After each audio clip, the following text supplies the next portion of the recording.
देखिए, किसी भी शहर को स्थापित करने के लिए बहुत सारी चीजों की आवश्यकता होती है।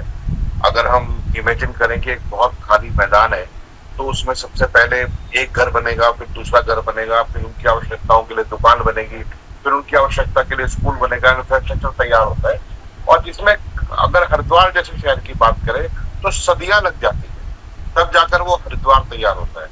लेकिन मुझे लगता है कि सरकार केवल कुछ विशेष लोगों के आवागमन की सुविधा के लिए, ताकि वो अपनी गाड़ियां लेकर सीधा हल्की पैड़ी के ऊपर खड़े हो जाए और वहीं से उतरकर स्नान करके बाहर निकल जाएं, या कुछ इस तरह का माहौल बने कि जैसे कहीं ना कहीं हम मतलब सरकार जो है वो धार्मिक मान्यताओं और तीर्थाटन के बजाय अब तीर्थाटन को पर्यटन में बदलने में लगी हुई है। हम्म। सरकार का मुख्य उद्देश्य ये है कि अगर अगर हम एक इमेजिन करें कि हरिद्वार में हजारों की संख्या में छोटे और बड़े होटल्स हैं, हम्म। लेकिन अब अगर किसी बड़े व्यक्ति को, अमीर व्यक्ति को, जिसको लोन मिलता है और माफ भी हो जाता है, यदि उस व्यक्ति को वहां पर होटल बनाना हो, तो आवश्यकता पड़ेगी कि उस मुख्य मार्ग को ही बदल देने की। ये हम्म। काम काशी में हुआ, ये काम सब जगह हो रहा है लगातार, और यही काम अब हरिद्वार में हो रहा है।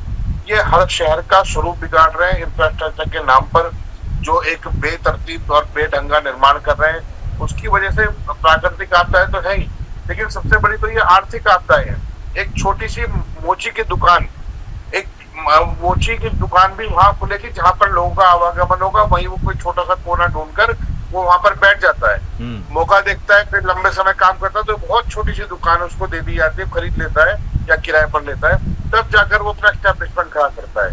आप और हमारे जैसे लोग, हमें याद रहता है कि वहां पर एक दुकान मिठाई की है, वहां पर एक दुकान ही है। लेकिन जिस तरह के मॉल कल्चर में ये लोग धकेलने का काम कर रहे हैं, वास्तव में बड़ा गंभीर है।